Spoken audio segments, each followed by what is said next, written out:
Bien-aimés frères et sœurs, que le Seigneur nous bénisse. Amen. Nous ne cesserons de lui être reconnaissants pour tout ce qu'il fait. Que ce soit dans le bien-être, dans la difficulté. Le Seigneur est celui-là qui voit pour nous en toutes choses. Il prend soin de nous. C'est lui qui nous guérit de toutes nos maladies. Amen. C'est lui qui nous donne tout le confort dont nous avons besoin. Amen. Je pense que le mercredi, nous avons reçu un bon message, pour amener les chrétiens davantage à regarder au Seigneur quand les épreuves viendront. Le Seigneur ne laisse jamais les siens. Quel que soit ce qui arrive, c'est lui qui a la capacité de toutes choses. Ce qui désigne, c'est que davantage ses enfants apprennent à mettre leur confiance en lui et à lui recommander toutes choses.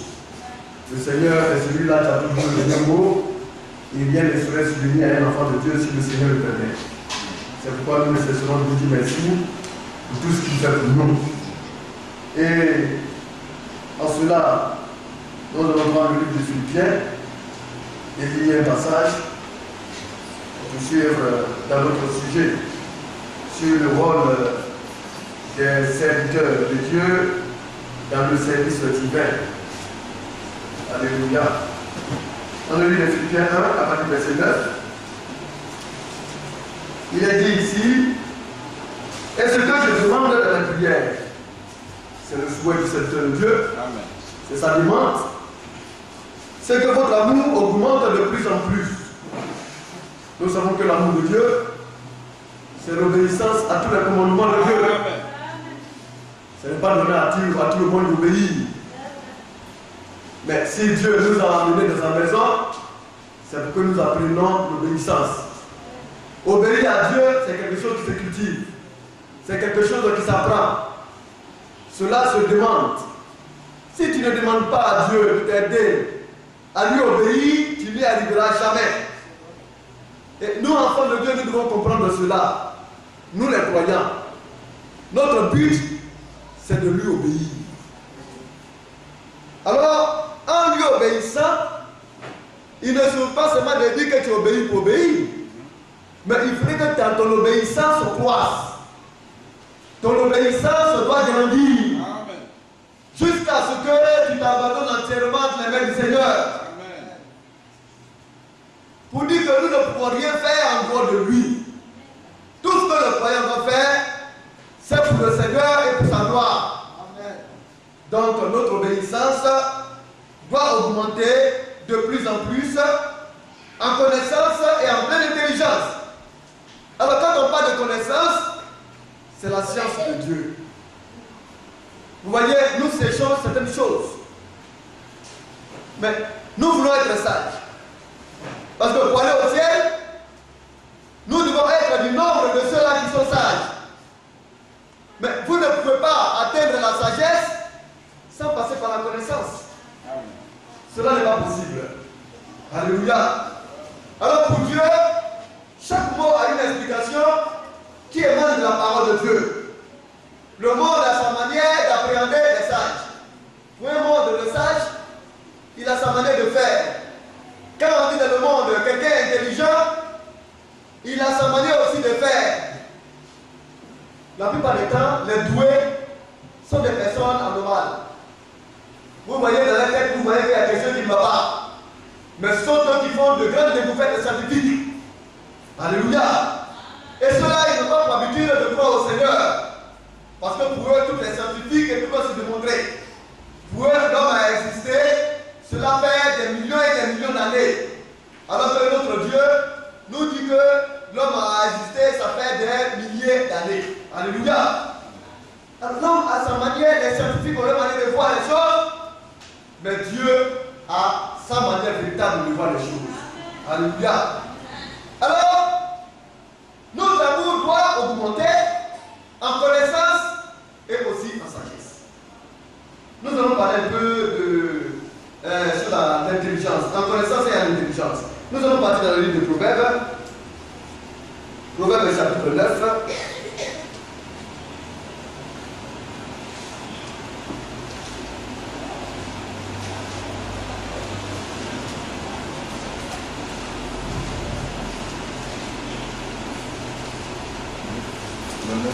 Proverbe le chapitre 9. Je vais lire le verset 10. Le commencement de la sagesse, c'est la crainte de l'Éternel. Vous voyez? Alors les définitions que donne le Seigneur, ce n'est pas de cette manière que le monde a sa définition à elle. À lui du moins. Alors pour Dieu, commencer par devenir sage, c'est commencer à le craindre. Craindre Dieu, si tu commences à craindre Dieu, à savoir où tu poses tes pas, comment est-ce que tu marches, à commencer par faire attention dans tout ce que tu fais, parce que Dieu est avec toi, alors Dieu dit, tu commences par devenir sage. Alléluia. Et la science des saints, c'est l'intelligence. Et quand tu commences par devenir sage, mais c'est parce que tu appartiens à Dieu. Parce qu'il t'a nettoyé, il t'a lavé, il t'a purifié, il a fait de toi un saint. Alors, il te donne maintenant sa science, sa connaissance. Et le fait que tu aies cette connaissance, c'est parce que tu es un saint et que tu commences à regarder la connaissance de Dieu, la science de Dieu. Dieu dit que tu deviens intelligent. Alléluia. Je ne sais pas si on sait. Amen. C'est pourquoi l'apôtre Paul, dans l'exhortation, a demandé à ce que notre amour augmente de plus en plus en connaissance et en pleine intelligence. Amen. Donc, quand nous commençons par connaître Dieu, on devient sage. N'est-ce pas? Amen. Quand nous connaissons Dieu, Dieu dit, nous devenons intelligents. Nous allons lire Proverbe, le chapitre 15.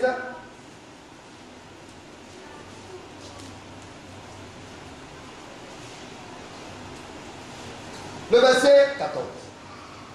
Le ministre a dit cela. Proverbe 15. Amen. Oui. Proverbe chapitre 15, verset 14. Un cœur intelligent cherche la science. Alors, nous voulons que nos enfants soient intelligents. Mais c'est simple.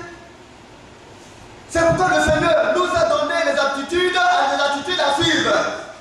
Mais si tu ne médites pas la parole avec tes enfants, si tu ne les instruis pas selon le Seigneur, ton enfant ne sera jamais intelligent. Et qu'un intelligent, il cherche la science.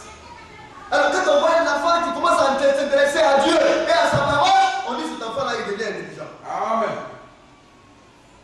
Un père qui baigne de la parole de Dieu, qui a l'amour de Dieu, qui fait des recherches, qui lit beaucoup la Bible, c'est parce qu'il est intelligent qu'il fait cela. Amen. Alors, un cœur intelligent cherche la science, il cherche la connaissance qui vient de l'Esprit de Dieu. Amen. Mais la bouche des insensés se plaît à la folie. Il perd ses sens. Il se plaît à dire, on dit ça c'est pas bon, mais il continue. On dit arrête ça, mais il veut le faire. Il se plaît dans ça. Parce qu'il a perdu ses sens. L'intelligence l'a quitté. Proverbe 16, le verset 21 nous dit quoi? Ministre Atia. Proverbe 16, verset 21. Celui qui est sage de cœur est appelé intelligent. Alors, celui qui est sage de cœur, quand tu es sage de cœur, tu es appelé intelligent. Amen. C'est pourquoi dans le livre de Proverbes 31, du moins c'est 31 sur le temps. Nous allons lire cela tout à l'heure, mais on continue. Celui qui est sage de cœur est appelé intelligent. Quand ton cœur est sage, quand tu ne parles pas n'importe comment, avant de parler, lorsque tu analyses et que ce que tu fais sortir de ta bouche doit émaner de la parole de Dieu que tu as gardé de ton cœur, alors Dieu dit, tu es intelligent. Amen.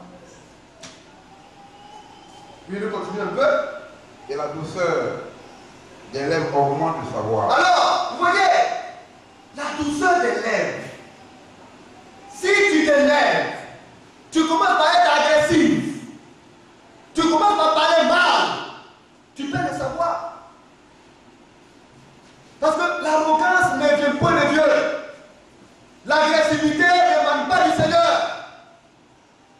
tu es doux, même quand ton frère fait mal, et que tu viens avec lui avec douceur, ton savoir augmente, tu deviens plus intelligent. Il y en a qui pensent que c'est par la violence qu'on peut arriver à accomplir ce qu'on doit accomplir. Non. Nous devons être des pédagogues. Amen. Toujours enseigner. Toujours donner des messages. Transmettre le savoir. Mais si tu veux transmettre le savoir par la violence, ta science ne passera jamais. Amen. Il faut la douceur. Alors quand tu uses de la bonne manière, celui-là qui est en face de toi reçoit facilement. Et Dieu t'inspire. De sorte que la science sort de ta bouche pour instruire l'autre. Et tu deviens plus intelligent. Amen. Donc l'intelligence, ça se cultive. Ça se travaille. Alléluia. Amen. Donc bien aimé, nous devons comprendre.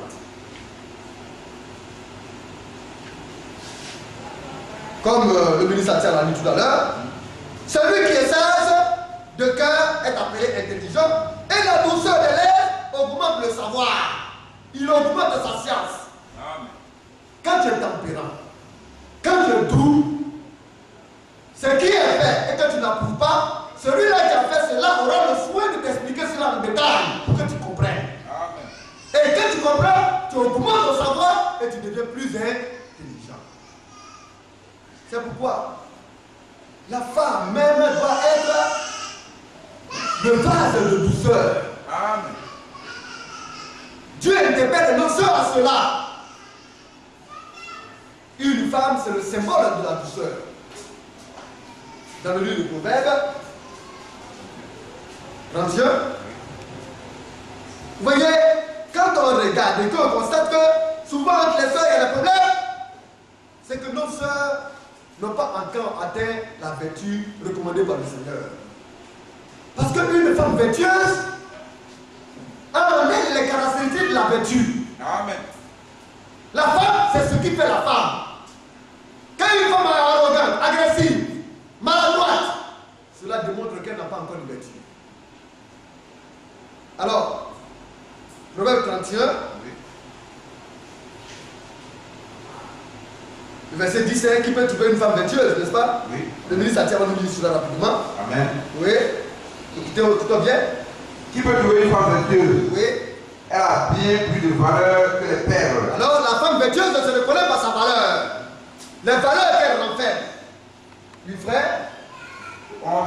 Le cœur de son mari a confiance en elle. Oui. Le cœur de son mari a confiance en elle. Oui. Et les produits ne lui font pas défaut. Donc, une femme, elle travaille. Elle s'applique à réaliser ce que Dieu a prophétisé pour elle. Amen. Ce sont les prédictions du Seigneur. La femme vertueuse, c'est le but qu'elle va atteindre la salle. Amen. Dieu l'a dit. Si Dieu l'a dit, c'est que cela est réalisable. Amen. Nos sœurs doivent travailler. Pour être heureuse, il n'y a pas deux manières d'être heureuse. C'est de travailler à l'accomplissement de l'amour de Dieu. Obéir à Dieu aussi, c'est cela. Parce que cela fait partie de la parole de Dieu. Ce sont les commandements du Seigneur. Amen. Oui, bien aimé, nous continuons. Le 12. Elle lui fait du bien et non du mal toute sa vie. Donc, Tous les jours de sa vie. quand on vient lui faire du bien et non du mal, tous les jours de sa vie, c'est la parole. Amen. Si ton mari a abattu, c'est qu'il y a quelque chose qui ne va pas en toi. Comment est-ce que tu vas te prendre? Comment est-ce que tu vas faire pour que ton mari soit toujours heureux? Parce que Dieu t'a créé pour cela. Ton but, c'est que chaque jour tu dois lui faire du bien. Amen. C'est ce que Dieu dit. Pour les païens, pour les profanes, pour les soi-disant, ce n'est pas réalisable. Pour les enfants de Dieu, tout est possible. Une fille de Dieu doit se dire, voilà mon objectif à terre, le Seigneur me l'a dit, je suis une fille de Dieu et je dois y arriver. Et elle va y arriver. Ce sont les objectifs que la femme se donne. Ton pèlerinage sur la terre, c'est pour des objectifs précis. Et cela fait partie de tes critères, vous voyez, de tes priorités. Amen. Il faut travailler à cela. Oui, frère. Le Père, Elle se produit de la laine et du lait. Oui. Et il travaille d'une main joyeuse. Donc elle travaille. Mais elle ne se lève pas comme ça pour travailler. Elle prépare le travail. Tout doit se faire par prière. Avant que tu ne commences, il faut trouver d'abord un projet. Demande à Dieu quel est le projet qui te sied. Amen. Quand le Seigneur maintenant te montre le projet, ça c'est déjà un pas. Maintenant, les moyens maintenant pour réaliser le projet. Combien il te faut pouvoir réaliser le projet? Tu commences à prier parce que c'est Dieu qui donne l'argent. On ne peut pas se lever comme ça pour dire automatiquement la soeur doit commencer à avoir de l'argent et puis les produits ne vont pas lui faire défaut. Mais ça se travaille. Par la prière d'abord. Alléluia. Et retrouver le projet désiré par Dieu pour toi. Et puis chercher les moyens de financement de ce projet. Une fois que le financement est venu maintenant, tu pries maintenant pour que Dieu maintenant te donne le moyen de réaliser le projet. Maintenant, une fois que tu as réalisé, il faudrait que les bénéfices viennent. Tout se fait par le travail et par la prière. Donc maintenant, si les sœurs sont conscientes, elles vont commencer par y travailler. Chacun donne la part de Dieu. Pour toi, peut-être que ça peut être la vente des produits viviers. D'autres, ça peut être la couture. D'autres, ça peut être le grand affaire des marchandises de paille. Chacun a son aura au devant de Dieu. C'est parce que peut-être telle soeur a réussi, peut-être de la vendre à ticket, que moi aussi j'ai parti vendre à ticket. Vous n'avez pas les mêmes aura. Chacun détient de la part de Dieu un talent particulier. Amen. Alors il faut savoir ce qu'il y a en toi. Le footballeur là, avant c'était par talent. Aujourd'hui c'est par apprentissage, chacun veut jouer au ballon. Oh, il y en a, c'est inné. Pour celui-là qui sait jouer au ballon, c'est un don pour lui. Quand il joue là, en même temps pour lui ça devient amusement, en même temps c'est un travail pour lui. Et il ne souffre pas. Mais pour celui-là qui ne sait pas jouer au ballon, et puis il a appris à jouer, il souffre pour réaliser un espoir. Quand tu as le talent, la réalisation du projet devient facile. Parce que c'est le talent qui est mis en place. C'est pourquoi le Seigneur a tout mis de sa maison. Il a dit que celui-là qui enseigne, il s'attache à l'enseignement parce que c'est son talent. Amen. Que celui-là qui exhorte s'attache à l'exhortation parce que Dieu a mis cela en lui. Amen. Que celui-là qui donne la prédication s'attache à la prédication. Amen. Tu ne peux que donner que ce qui est en toi. Amen. Maintenant, si tu peux essayer d'imiter, tu auras des problèmes. Et c'est là qu'on se sent mal. Oui, bien aimé. 14. Elle est comme un navire marchand. Elle amène son pain de loin. Donc la femme est comme un navire. Vous savez ce que c'est qu'un navire? C'est un bateau. Ça prend beaucoup de marchandises. Ça prend beaucoup de choses. Il y a un navire là. Alléluia. Il y a toutes sortes de marchandises dedans. Ça veut dire qu'à un certain moment, la femme atteint sa croisière. De sorte que rien ne lui manque. Une femme qui est vertueuse, rien ne peut lui manquer. À cause de sa vertu, quand elle pense à une chose, Dieu doit exaucer cela parce qu'elle est vertueuse. Amen. Mais si on souffre, c'est parce que nous seuls ne sommes pas encore très vertueuses.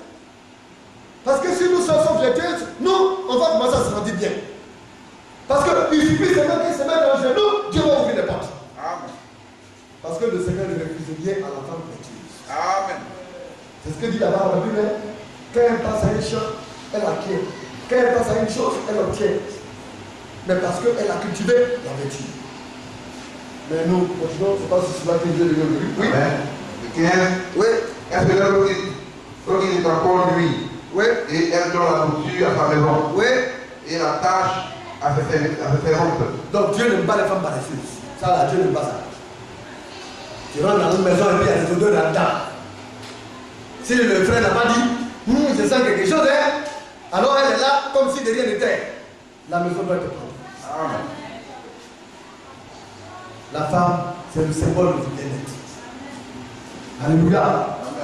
C'est ça fait du bien à son homme. Parce que quand tu viens et puis tu détectes des odeurs, ça te donne des migraines, et puis ta journée devient égale. Mais quand tu sens bon, quand tu es à l'aise, quand tu es confortable, alors ton esprit s'ouvre. Et puis des révélations viennent. Quand demain tu sors là, peut-être que tu as dû envoyer un panier d'esprit. Parce que tout est pour là. Tout ça là. Dieu a dit que ses enfants deviennent de meilleures femmes. Amen. Vous, filles de Dieu, vous ne devez pas vos pareils dans le monde. Amen. Mais aujourd'hui, ce sont les filles de Dieu qui essayent de sortir leur tête de la voiture de Dieu pour regarder dans le monde pour essayer de chercher quelque chose. Vous ne trouvez rien de bon là-bas. Parce que tout ce qui est bon là se trouve dans le Seigneur. Amen. Oui, frère. Elle prend sa richesse et elle acquiert. Vous voyez? Amen. Oui. Du fruit de son travail, elle prend une vigne. Vous voyez? Elle va maintenant dans les plantations de produits industriels. Alléluia. Parce que la vigne en Orient, c'est comme le champ de cacao. Aujourd'hui, il y a des femmes qui ont des champs de cacaoyers. Elle a planté des vignes. C'est-à-dire qu'elle est devenue industrielle parce que, comment on appelle ça, les vignes là, donnent les raisins qui produisent le vin. Le vin est commercialisé partout dans le monde entier. Amen. Donc elle fait même des champs industriels. Alléluia. Elle demande que Dieu n'a pas suscité les corps de son mari la plaider. Amen. Parce que son mari a la valeur, c'est pourquoi elle aussi, elle va montrer qu'elle est capable de réaliser beaucoup de choses. Amen. Mais elle ne se confronte pas à son mari, hein, parce que tout ce qu'elle fait, c'est pour le bien de son mari. Oui, frère. Elle s'est devant ses reins. Oui. Et elle a fermé ses bras. Oui. Elle sent que ce qu'elle gagne est bon. Vous voyez, elle s'est devant ses reins. C'est-à-dire que dans tout ce qu'elle fait, elle ne manque pas de demeurer dans la vérité de la parole de Dieu. Amen. Parce que si elle est serrée, ça va avoir la ceinture à serrer, la parole, la vérité pour ceinture à serrer. Amen. Elle essaie de faire tout avec vérité, parce qu'elle est faite pour Dieu. Amen. L'amour de Dieu dans son cœur. Oui, frère. Elle sent que ce qu'elle gagne est bon. Oui. Sa lampe ne s'éteint point pendant la nuit. Donc, non seulement sa lampe est nettoyée, parce que vous pouvez avoir une lampe qui est allumée, hein, mais dans la lumière, vous voyez, ne paraît pas à cause de la sciure. Qu'est-ce que la sciure? Quand vous augmentez la lampe à tempête, vous voyez qu'il y a une fumée noire qui s'élève. Et la fumée noire là, ça salit, comme on appelle ça, le verre de la lampe. De sorte que même quand la mèche est allumée, on ne peut pas voir la lampe briller comme il se doit. Souvent, nos comportements mauvais, les mauvaises pratiques, le mauvais caractère créent la saleté sur nos verres. Une femme qui se comporte mal, c'est comme la sciure. Vous voyez qui vient réellement salir le verre. C'est pourquoi elle doit toujours se mettre en cause. Chaque matin, quand elle se lève, elle doit faire le bilan de ce qui s'est passé hier. Ou bien même avant de dormir, elle doit faire le bilan de toute sa journée. Et corriger ce qu'il y a en nettoyant sa lampe. Le verre, chaque jour, avant réellement d'allumer, dans le temps quand il n'y a pas encore de lumière, avant d'allumer la lampe à tempête, on prend le verre avec un tissu blanc, un tissu propre, et puis on essaye de, vous voyez, d'essayer de nettoyer le verre jusqu'à ce qu'il brille. Et quand on allume la lampe, même avec une petite lueur, l'éclat de la lumière essaie de jaillir et éclaire toute la maison. Amen. La femme, elle doit être lumineuse. Elle doit pouvoir éclairer toute la maison. De par son bon parfum et de sa magnifique.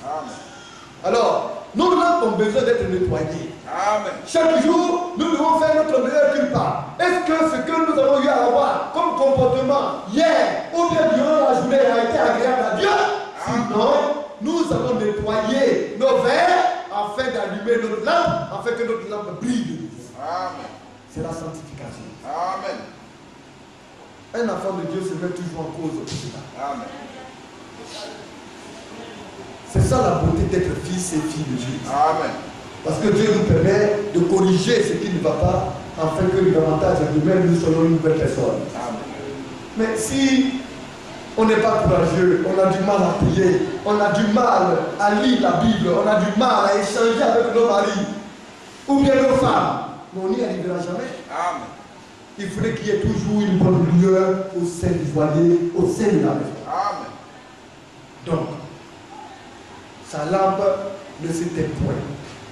Même pendant les périodes de la nuit. Amen. Quand c'est difficile, quand même tu n'es pas content d'une chose, quand tu ne t'attends pas avec une personne, ce n'est pas pour autant que tu vas sortir du cadre de la parole de Dieu, mon frère, ou bien ma soeur. Non. Tu es fils et fille de Dieu pour cela. Même si tout est noir,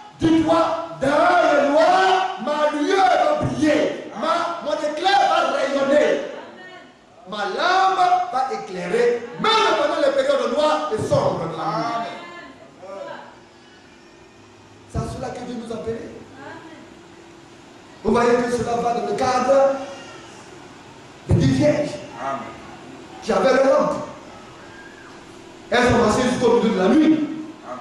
Mais si la nuit, il y a la sciure sur ton verre, mais un serpent peut venir te piquer, quelqu'un peut venir dans le noir pour te gifler, parce que tu as une lumière qui n'éclaire pas. À cause de quoi? À cause de ton manque de sanctification. À cause de ton comportement mauvais. Nos comportements mauvais ouvrent des portes au diable pour nous atteindre. Nos comportements mauvais jettent les ténèbres sur notre vie. Nous devons pouvoir les enlever. Oui, frère. Le 19. Elle met la main à l'accueillir et ses doigts tiennent le ciseau. Oui, bon travail. Oui. Elle tend la main au malheureux. Oui. Elle tend la main à l'exigeant. Donc maintenant, arrivé à ce niveau, la femme vertueuse, quand je parle de la femme vertueuse, en même temps c'est l'église, hein. Vous voyez, c'est le rôle du travail de l'église. L'église doit pouvoir être ingénieuse. Et quand on parle, ça c'est les administrateurs. Faire des créativités, créer des activités lucratives. Ce n'est pas le pasteur. Le pasteur, ce n'est pas un homme d'affaires. Mais l'église doit avoir en son sein des administrateurs qui font des affaires pour permettre à l'église de vivre décemment. Amen. Et tout cela, nous devons les comprendre. Qu'à la marche de l'église doit pouvoir davantage mener une vie de sanctification, amener les frères davantage à vivre une vie sanctifiée. Quand les frères vivent la parole de Dieu, alors l'église devient plus rayonnante. Même dans les épreuves et les difficultés, l'église doit pouvoir toujours donner sa lumière. C'est parce qu'il y a des difficultés que l'église doit sortir du cadre de la parole de Dieu. Toujours l'église doit agir en conformité avec la parole de Dieu. Et là maintenant, comme on le voit, elle est travailleuse, alléluia. Amen. Elle tend la main au malheureux, la femme. Parce que quand tu es vertueuse, tu as travaillé depuis le début, Dieu t'a béni. Cherche maintenant les bénédictions du ciel. Amen. Parce qu'à chaque malheureux que tu vas aider, c'est ta richesse que tu as fait au ciel. Oui, elle a commencé quelque part. Mais aujourd'hui, on va se demander des ordonnées. Si toi-même tu n'as même pas à manger, tu vas donner à qui? Or, il faut commencer par travailler de sorte que réellement, non seulement Dieu t'aurait béni sur la terre, mais en plus de cela encore, Dieu va t'aider à réaliser des prouesses pour le ciel. Amen. Tout est un système de travail qu'on met en place. Amen. Un vrai enfant de Dieu travaille de tout ça. Amen. Alléluia. Alors, elle tend la main aux malheureux, elle tend la main aux indigents, amen, à ceux-là qui n'ont rien, à ceux-là qui souffrent, elle leur vient en aide. Amen. Voilà le rôle d'une femme. À un certain moment donné, Dieu ne vous a pas appelé pour prêcher la parole de Dieu. Dieu ne vous a pas appelé pour aller causer et puis à commencer par rencontrer du n'importe quoi. Travaillez. Et quand vous allez atteindre un certain niveau, Dieu dit voilà le travail auquel je vous apporte, parce qu'il faudrait qu'on rende témoignage de vous, afin que vous puissiez accumuler votre richesse dans le ciel. Amen. Oui, bien aimé, continuez. Je veux bien. Oui. Elle ne craint pas la neige pour sa maison. Oui. Car pour sa maison est vêtue de cramoisie. Elle ne craint pas la neige pour sa maison, car toute sa maison est vêtue de cramoisie. Ça dit que quoi? C'est le luxe maintenant qui est de sa maison. Mais en même temps, pareillement, hein, parce que quand Dieu l'a béni, sa communauté aussi est bénie. Amen. Parce que ce qui est de ta maison là, c'est ce que tu donnes aussi à Dieu. Dieu t'a béni. Si ce fois tu as mis tapis rouge, c'est que dans l'église aussi tu as mis tapis rouge jusqu'au rachet. Amen. Mais c'est ton Dieu qui te donne. Ah, mon papa, voilà pour toi, et puis ça aussi c'est pour moi. Amen. La richesse que tu te donnes, tu partages avec la maison de Dieu. Il y en a qui ont une autre manière de faire. Quand Dieu les bénit, ils oublient Dieu. Parce qu'ils se disent que quand ils vont venir faire, ce sont les hommes de Dieu, ou bien c'est le pasteur réellement qui va pouvoir agir. Tu n'as rien compris. Les 5 francs, les 10 francs que tu te donnes, que tu as, c'est Dieu qui te donne. Mais on voit des personnes qui font des affaires et puis ils font faillite. Parce que Dieu les bénit. Dieu ferme les portes. On a vu dans la parole de Dieu, quand Israël désobéit, Dieu lui ferme la porte. Quand Israël obéit, Dieu lui ouvre la porte. On a vu? Amen. C'est lui qui ouvre et c'est lui qui ferme. Amen. Et quand Dieu t'ouvre, quand Dieu te donne 10 francs, il faut penser à sa maison. Ce n'est pas seulement les dîmes, mais Dieu lui ne fait pas de tous tes biens. Si Dieu t'a donné à tes gains, il faut enlever aussi une boule pour amener dans la maison de Dieu. Tout ce que tu as, il faut faire part de tous tes biens. Un enfant de Dieu, c'est cela. Et c'est ce qui permet à Dieu de lui ouvrir des perspectives d'autres portes. Si tu es parti à cet état, c'était une veste. Paye une chemise, viens donner ça à l'église.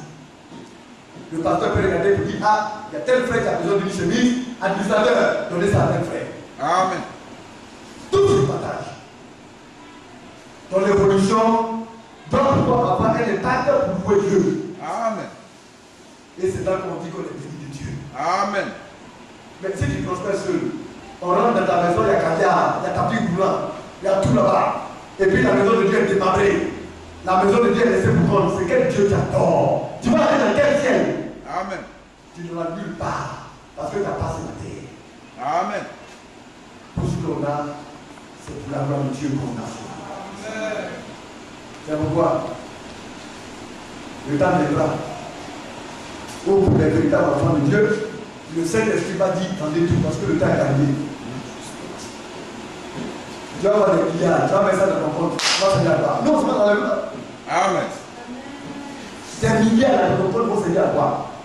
Mais le Saint-Esprit va te dire, les millions et les milliards que tu as dans ton compte là, mets cela maintenant au service de Dieu pour le coup de temps qui arrive. Parce que nous devons pouvoir, au travers de cela, contraire les véritables enfants de Dieu à montrer. Amen. Et puis le terrain de Dieu nous allons partir.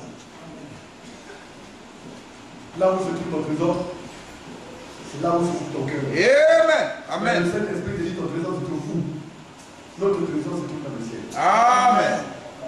C'est une réalité. Nous voulons partir en enlèvement. Amen. Et ce qu'il y a dans l'enlèvement là, la terre là, ne pas se pareil. Amen. On ne peut même pas comparer. Donc ce ne sont pas nos pauvres visions limitées qui vont se comparer aux merveilles incroyables, impensables de Dieu. Amen. L'enfant de Dieu, son cœur est dans le ciel. Amen. Quand même qu'il passe sur la terre. Et nous devons comprendre et saisir ces choses.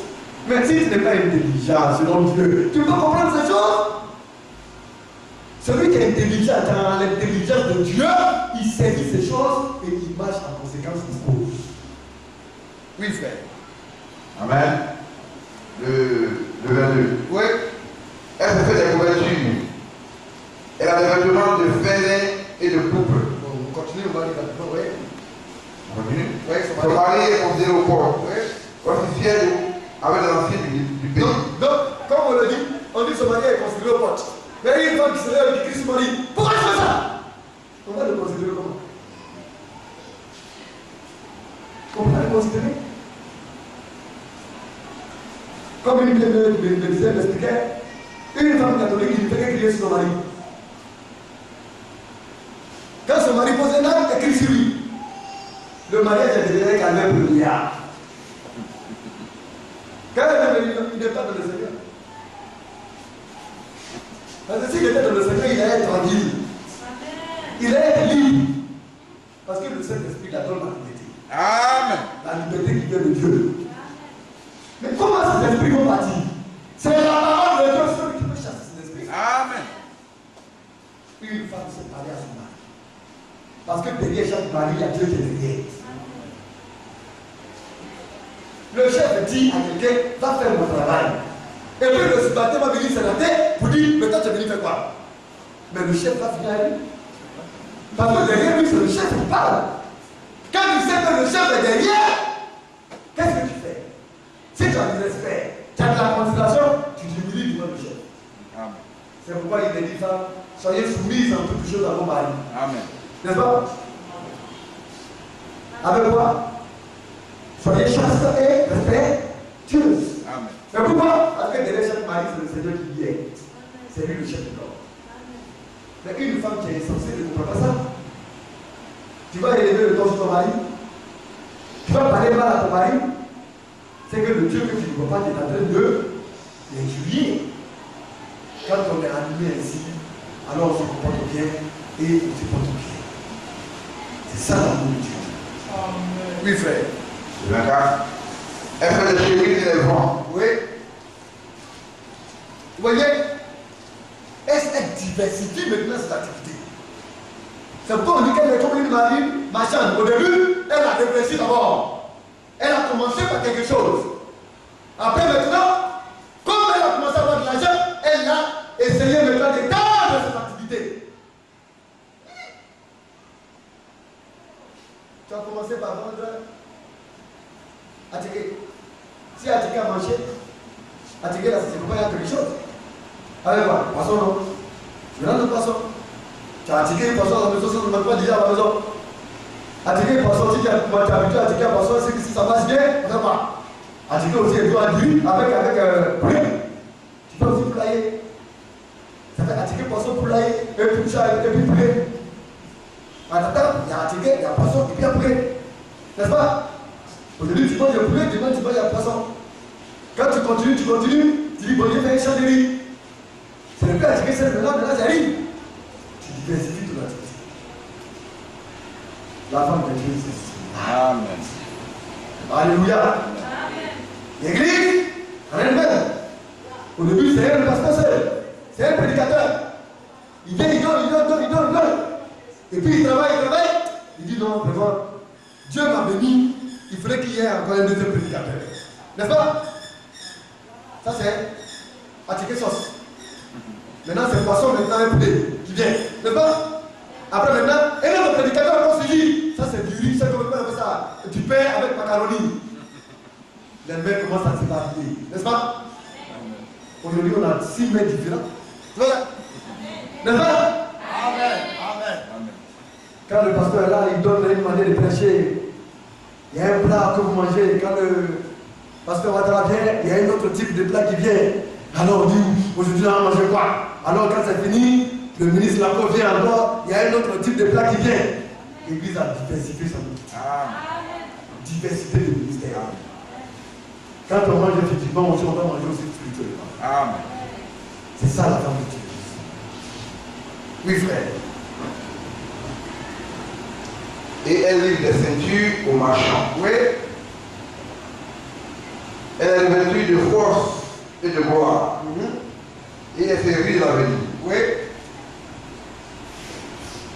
Elle ouvre la bouche avec sagesse. Elle ouvre la bouche avec sagesse. Vous voyez? Elle est intelligente. Amen. Parce qu'elle s'est dit, à l'heure où je suis arrivé, imaginez-vous une femme arrivée là, elle va écraser tout le monde. Quand tu parles vite, elle dit toi tu n'es bien, et puis tu dis quoi? Oh là, quand tu es vertueuse et que tu atteins cette dimension, tu ne veux pas faire du mal à la bouche. Amen. Quand tu ouvres la bouche, il ne faut pas avoir dit que c'est parce que je suis riche que je parle mal. Elle est mesurée et modérée. Amen. Elle parle avec sagesse. Amen. Il faudrait qu'on fasse cela. Il faudrait qu'on ait de telles bibliothèques parmi les sœurs. Alléluia. Il faut ça. Mais ça ne s'acquiert pas d'un moment à un autre, ça se travaille. Amen. Chacun doit y travailler. Amen. Nous allons aller aujourd'hui chez les Samaritains. C'est pourquoi je ne vais pas être long. Nous allons prendre Somme 111.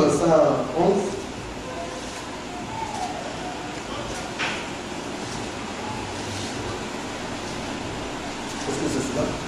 C'est moi.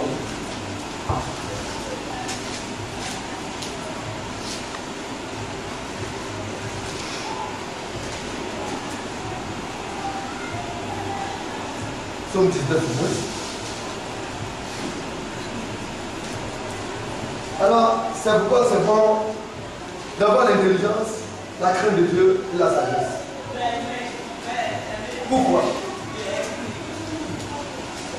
À partir du verset 8. La loi de Dieu est parfaite. Quand nous venons pour écouter la parole de Dieu, Dieu là, il n'a pas de défaut. Amen. Dans la parole de Dieu là, il n'y a pas d'erreur. Elle est parfaite. C'est ça la loi de Dieu. Et le restant là, ton âme ne se porte pas bien. Si tu viens au niveau de cette parole, ton âme va se porter bien. Amen. Si tu te tombes, elle va te relever. Elle reste là. Le témoin de l'Éternel est véritable. Amen. Si Dieu te dit telle chose, c'est la vérité, il faut croire. Amen. Parce que ce qu'il dit, il réalise. Amen. Il rend sage ignorant. C'est-à-dire que dans le monde, là, tu es le plus bête qui n'ait jamais existé. Quand tu fais de la maison de Dieu, tu fais sage. Amen. C'est un Dieu qu'on peut trouver ça là. C'est pourquoi ceux qui sont un peu comme toi, quand ils viennent de la maison de Dieu, avant d'écouter la parole de Dieu, l'esprit mauvais là, ça va. Donc l'ignorant là, il est sage. Alléluia. Quelqu'un qui n'a pas de beaucoup de papier. C'est dans le Seigneur qu'on voit ça là. Quand il vient dans le Seigneur et qu'il s'attache à l'amour de Dieu, quand il ouvre la bouche, il croit que c'est une universitaire. Parce qu'il découvre la science de Dieu et la science de Dieu l'amène une dimension que même les instruits, comme on appelle ça, les intellectuels ne peuvent pas avoir. C'est pourquoi les hommes étaient étonnés de savoir qu'un Pierre qui s'appelle ni Élie ni écrit, comment pouvait-il savoir le conseil de Dieu? Amen. Comment pouvait-il connaître la parole de Dieu? Amen. Mais dans la parole de Dieu, la seule des docteurs qui sont là, ils ont fait un autre papier.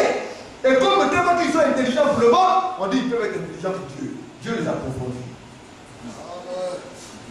Affaire de papier de l'homme du monde, là, ça n'a rien à voir avec l'affaire de Dieu. Amen. Ça n'a rien à voir. Pour Dieu, là, c'est la révélation. Amen. Il change ton esprit. Il t'oriente d'une autre manière. Les ordonnances de l'Éternel sont droites. Elles réjouissent le cœur. Quand tu es malade, on te donne une ordonnance. On te dit, voilà comment tu dois faire pour te guérir. Alors quand Dieu te donne une ordonnance, des ordonnances, il y a un ordre. Parce que ta vie en dépend. Si tu refuses l'ordre, tu vas mourir. Si tu assumes l'ordre, tu acceptes l'ordre, et que tu appliques cela dans ta vie, tu te porteras bien. Amen. Alors quand on est malade, on gémit, on souffre, on passe ici, on dit mais qu'est-ce qui se passe? Je vais mourir. Mais quand Dieu nous donne l'ordonnance et qu'on suit de près l'ordonnance, le cœur est joyeux parce qu'on est guéri. Amen. Amen. Tout est dans la maison de Dieu. Amen. Les commandements de l'Éternel sont purs. Il n'y a pas de défaut là-dedans. Il n'y a pas de saleté là-dedans. Quelque chose de pur, ce n'est pas mélangé. Parce que si quelqu'un vient mettre quelque chose dans le commandement de Dieu, ça ne va plus donner l'effet que ça doit donner. Amen. Quand on te donne un médicament pur, on dit qu'il faut prendre ce médicament. Si on est venu mettre de l'eau dedans, le médicament n'aura plus son effet. Parce qu'on a dilué. Les hommes aujourd'hui essaient de diluer la parole de Dieu en y mêlant leurs pensées. C'est pourquoi la parole de Dieu devient improductive dans la vie de leurs fidèles.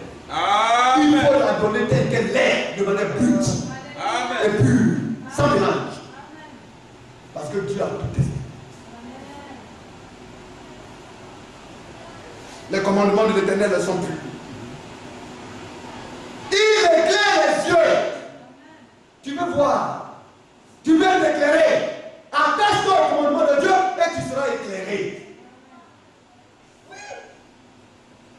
Je veux voir. Mais tu dois voir comment, mon bien-aimé. Commence par lire la Bible, commence par venir à l'église, écoute la parole de Dieu et demande à Dieu de te donner à pratiquer la parole. Tu vas commencer par voir. C'est que le monde ne comprend plus, toi tu vas commencer à comprendre. Amen. Parce que voir aussi c'est comprendre. La crainte de l'Éternel est pure. Vous voyez, on parle de la pureté de la crainte de l'Éternel.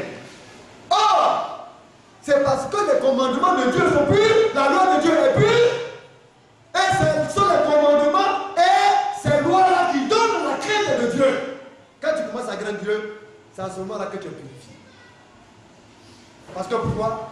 Parce que tu mets en toi la loi de Dieu, tu mets en toi la crainte de Dieu. Bien-aimés, aimons le Seigneur. Amen. Aimer le Seigneur, Ce n'est pas de nous regarder. Chaque jour, il faut dire Seigneur, donne-moi de t'aimer. Je veux t'aimer, aide-moi à t'aimer. Et lui, il va le faire.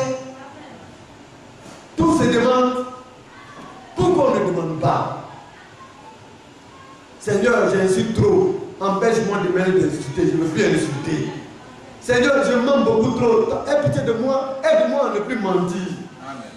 Seigneur, ce que je fais là, ce n'est pas bon. Je reconnais que ce n'est pas bon. Mais je souffre. Aide-moi à ne plus faire cela. Le Seigneur, il aime ça. C'est pourquoi il dit, sans moi, vous ne pouvez prier. C'est dans l'humilité que se trouve l'élévation. Ton humilité doit t'amener à connaître tes tares et à les confesser au Seigneur et demander de l'aide et le Seigneur te dira rien. Nous pouvons y aller. Nous pouvons changer. Nous pouvons devenir meilleurs. Nos sœurs peuvent devenir vertueuses. Alléluia. Que Dieu nous aide. Nous allons te dire que nous avons